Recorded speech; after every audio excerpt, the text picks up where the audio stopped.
Hello everyone, আসসালামু আলাইকুম। আপনারা সবাই কেমন আছেন? আপনারা দেখছেন আপনাদের পছন্দের এবং ভালোবাসার চ্যানেল বার্ডস অফ ভিলেজ। আজকের এই ভিডিওতে আপনাদের সাথে যে বিষয় নিয়ে আলোচনা করব অলরেডি আপনারা থাম্বনেল এবং টাইটেল দেখে বুঝতে পারছেন, এবং এই যে এখানে যে কিউটের ডাব্বা কিছু বাচ্চা, এগুলো দেখে বুঝতে পারছেন যে এতগুলো করে বাচ্চা আপনারাও কিভাবে আপনাদের পাখি থেকে সংগ্রহ করবেন নিয়মিত, সেটারই আপনাদেরকে একটা আমি সুন্দর টিপস দিব। যে টিপস অনুযায়ী আপনারা কাজ করলে প্রতিটা পাখি থেকে প্রতি মাসে প্রতি জোড়া থেকে 2টা থেকে 3টা বা সর্বোচ্চ 4টা করে বাচ্চা কীভাবে সংগ্রহ করবেন সেটারই টিপস আপনাদেরকে আজকে অবশ্যই জানিয়ে দিব। এবং এই টিপসটা জানতে গেলে আপনাদেরকে কিন্তু অবশ্যই ভিডিওর প্রথম থেকে শেষ পর্যন্ত যে 8টা পয়েন্টের কথা বলবো, এই 8টা পয়েন্ট অনুযায়ী আপনাদেরকে কাজ করতে হবে। আর তার আগে একটা কথা বলতে চাই, আপনারা যদি আমার এই চ্যানেলে নতুন ভিউয়ার হয়ে থাকেন ইউটিউবে অবশ্যই সাবস্ক্রাইব করবেন, ফেসবুকে দেখে থাকলে ফলোয়ার বাটনটা অন করে রাখবেন এবং নতুন নতুন ভিডিও পাওয়ার জন্য নোটিফিকেশনটা চালু করে রাখবেন। আর ইচ্ছা মতন লাইক কমেন্ট শেয়ার করতে থাকবেন। তো চলেন মূল কথায় আসি, যে আপনারা বছরে কিভাবে একটা করে পাখি থেকে, আমি সাধারণত প্রতি বছরে প্রায় 5বার ব্রিডিং করাই, এটা নিয়ে আপনাদেরকে এর আগে একটা ভিডিও দিছিলাম। সেই জন্য আজকে বছরে 5বার কীভাবে ব্রিডিং করে এটা নিয়ে কোনো কথা বলবো না, কিন্তু আপনারা প্রতি জোড়া পাখি থেকে 3টা 4টা করে কীভাবে বাচ্চা সংগ্রহ করবেন এই বিষয় নিয়ে আপনাদের সাথে আলোচনা করব। তো এবং এই আলোচনা শুনতে গেলে কিন্তু আপনাদেরকে ভিডিওটার প্রথম থেকে শেষ পর্যন্ত দেখতে হবে, এবং যেগুলো টিপসের কথা বলবো, মোট 8টা টিপসের কথা বলবো, এই 8টা টিপস অনুযায়ী আপনাদেরকে কাজ করতে হবে, তাহলে ইনশাল্লাহ আপনারা আপনাদের পাখি থেকে সফলতা পাবেন। তো নাম্বার 1 যেটা আমি মনে করি, ককটেল পাখি অনেক ভীতু পাখি, এবং ককটেল পাখি অনেক ভীতু পাখি বা ওরা অনেক ভয় পায়। সেই ক্ষেত্রে আপনাকে সর্বপ্রথম 1 নম্বর পাখির সাথে ফ্রেন্ডলি হতে হবে এবং ভয় কেটে তুলতে হবে। কিছুদিন আগে আপনাদেরকে একটা ভিডিও দিছিলাম যে আপনারা পাখির সাথে কিভাবে ফ্রেন্ডশিপ করবেন।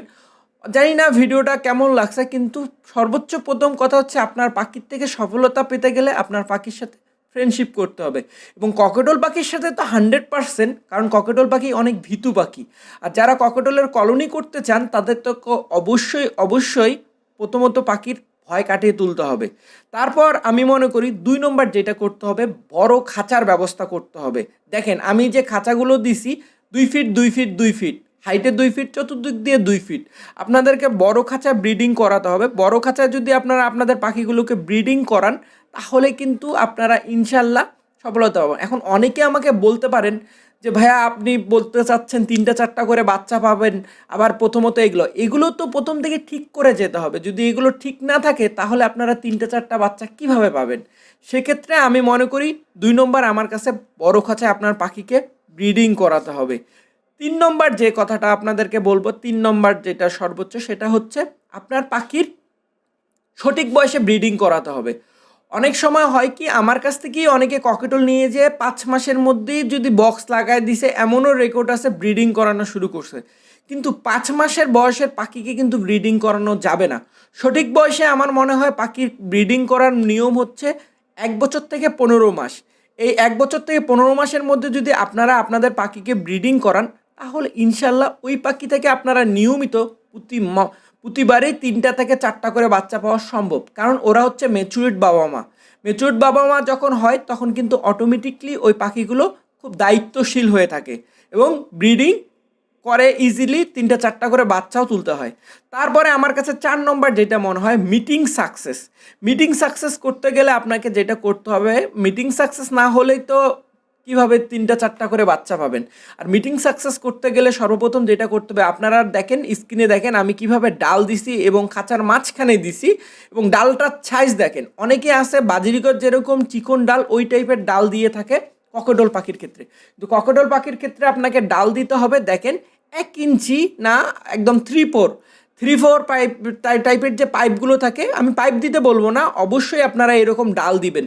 যদি পারেন জাতনিমের ডাল দিবেন, পেয়ারার ডাল দিবেন। হ্যাঁ, জাতনিমের ডাল সবচেয়ে বেটার, কারণ এটা ঔষধি কাজ করে, আপনার পাখির জন্য খুব কাজে দিবে যখন ওরা নেস্টিং করতে চাবে বা ওটা কামড় দিয়ে দিয়ে ছিঁড়ে ছিঁড়ে খাবে।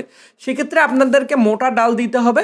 ডালটার মাপ দিলাম 3-4 সাইজের ডালগুলো আপনারা দিবেন।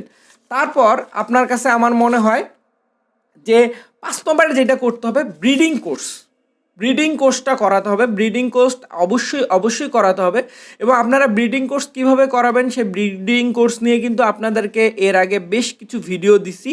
বেশ কিছু বলতে আমি একটা ভিডিও ব্রিডিং কোর্সে দেওয়া আছে, আপনারা চাইলে আবারও ডিসক্রিপশন বক্সে লিঙ্ক দিবেন। আর কোন কোন সময় আপনারা ব্রিডিং কোর্স করাতে পারবেন না আর কোন সময় ব্রিডিং কোর্স করাবেন, এটা নিয়েও কিন্তু আপনাদেরকে ভিডিও দিছি। যারা আমার ভিডিও নিয়মিত দেখেন তারা অবশ্যই জানেন যে কোন সময়টা ব্রিডিং করানো উচিত। আর তারপর আমার কাছে মনে হয় আপনারা সব কিছু ঠিকঠাক রাখার পরে যখন আপনারা ব্রিডিং কোর্স করাবেন, তখন কিন্তু আপনার পাখির অটোমেটিকলি সাপ্লিমেন্ট যেটা ওটা ঠিক হয়ে আসবে।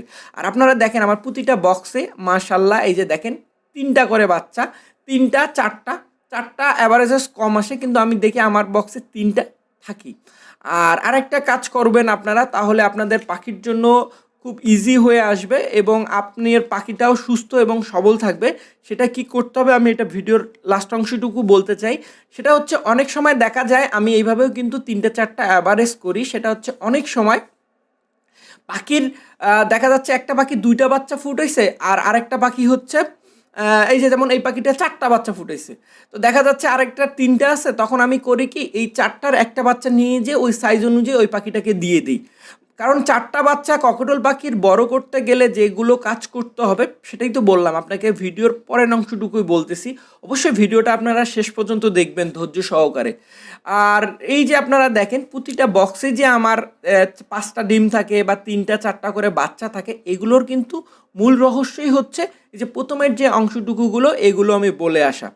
তারপর আমার কাছে মনে হয় 6 নম্বরে যেটা সেটা হচ্ছে খাবার। খাবার দাবার হচ্ছে খুব ইম্পর্টেন্ট।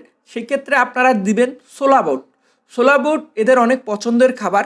এবং যখন আপনার পাখির বাচ্চা হবে তখন অবশ্যই আপনারা সোলাবুট বিকালে একবার, ঠিক সকালে একবার, মানে ফার্স্ট টাইম সকালে একবার দিবেন, আবার ঠিক বিকালবেলা একবার দিবেন। 2 বেলা করে আপনাকে দিতে হবে। 2 বেলা করে যদি আপনারা বুট দেন, বুটে কিন্তু অল্প ভাঙলেই কিন্তু ওরা বেশি খাবার পায়। সেক্ষেত্রে আমি মনে করি বুট বাচ্চা হওয়ার পরে খুব ইম্পর্টেন্ট একটা খাবার। তার পাশাপাশি আপনারা যেটা করবেন, পাখিকে শাকসবজি এদের খুব পছন্দের খাবার। এখন অনেকেই বলে ভাইয়া আমার পাখি শাকসবজি খায় না। শাকসবজি না খাওয়ার কারণ হচ্ছে একটাই, যে আপনারা ছোটোবেলা থেকে আপনার পাখির বাচ্চাগুলোকে অভ্যাস করেন না। আপনার ছোটোবেলা থেকে যদি আপনার পাখিকে যা অভ্যাস করাবেন পাখি তাই খাবে। সেক্ষেত্রে আপনাদেরকে ছোটোবেলা থেকে এই জিনিসগুলো হ্যাবিট করতে হবে। তারপর আমি যেটা করি, আমার যখন পাখির বাচ্চা ফুটে তখন আমি অলওয়েজ বটবটি দেওয়ার চেষ্টা করি। বটবটি সিজন হলে প্রতিদিনেই আমি বটবটি দেওয়ার চেষ্টা করি। তারপর হচ্ছে সপ্তাহে 2 দিন করে এদেরকে আমি কলমি শাক দিয়ে থাকি। কলমি শাক এদের অনেক পছন্দের খাবার। সেক্ষেত্রে আপনারা অবশ্যই কলমি শাক দিবেন।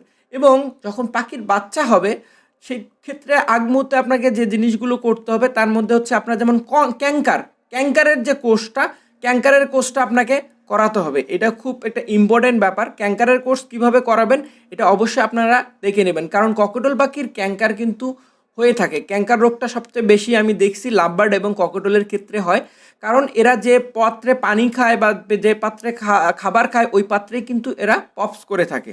সেক্ষেত্রে আপনারা ক্যাঙ্কারের কোর্সটা করায় নেবেন। আর খাবারের ক্ষেত্রে যেটা আপনাদেরকে বললাম, খাবারটা একটু আপনারা যেমন বুট, সানফ্লাওয়ার, হ্যাঁ, তারপরে এই যে সফট ফুড এদের আমার খুব পছন্দের খাবারে পাখি খাইয়ে থাকে। সপ্তাহে 1 দিন করে এদেরকে সফট ফুড দিবেন। যখন বাচ্চা হবে তখনও এই 1 দিনই দিবেন, কেন সফট ফুড খাবারটা আমি যেটা দিই অনেক প্রোটিন খাবার। এই প্রোটিন খাবার নিয়মিত দিলে পাখির জন্য ক্ষতি হতে পারে। সেক্ষেত্রে আপনারা অবশ্যই পাখিদেরকে সপ্তাহে 1 দিন করেই সফট ফুড দিবেন। অনেকে বলে যে ভাইয়া আমার পাখির বাচ্চা হয়েছে, আমি তাহলে কি প্রতিদিনে সফট ফুড দিব? তাহলে তো আমার পাখির বাচ্চাগুলো ঠিক থাকবে। আসলে বেশি কোনো জিনিসই ভালো না, সেক্ষেত্রে ক্ষতি হতেই পারে। সেক্ষেত্রে আপনারা অবশ্যই সপ্তাহে 1 দিন করেই দিবেন। এবং এই যে সিড মিক্স বলতে আমার সিড মিক্সগুলোতে দেখছেন আপনারা বড় দানা বেশি থাকে, যেমন সানফ্লাওয়ার, কুসুম ফুল, গম, ধান, হ্যাঁ, চীনা। ছোটো দানার চেয়ে বড় দানার পরিমাণ বেশি। আর কীভাবে আপনারা সিড মিক্স তৈরি করবেন আমার সিড মিক্সের ভিডিও দেওয়া আছে, এবং আমি আবারও আই বাটনে এবং ডিসক্রিপশন বক্সে 2 জায়গায় আপনাদেরকে লিঙ্ক দিয়ে দিচ্ছি। যারা ইউটিউবে ভিডিও দেখেন তারা এখান থেকে দেখে নিতে পারবেন। তো এইভাবে আপনারা আপনাদের পাখিকে শাকসবজি, সফট ফুড এগুলো যদি দেন তাহলে ইনশাল্লাহ আপনাদের পাখিগুলো ইনশাল্লাহ ভালো রেজাল্ট করবেন। এখন কথা হচ্ছে এত কিছু করার পরেও অনেক সময় ওদের বাবা মায়ের কাছে যেটা হয়ে যায়, লোড হয়ে যায়। যেমন আমি কিন্তু বছরে 5বার পাখিকে ব্রিড করাই, হ্যাঁ, 5বার ব্রিড। তারপর হচ্ছে গ্রিট গ্রিট ক্যাটেল ফিশ বন, এগুলোও দিয়ে রাখবেন খাবারের পাশাপাশি। এগুলোও কিন্তু অনেক ইম্পর্টেন্ট একটা ব্যাপার।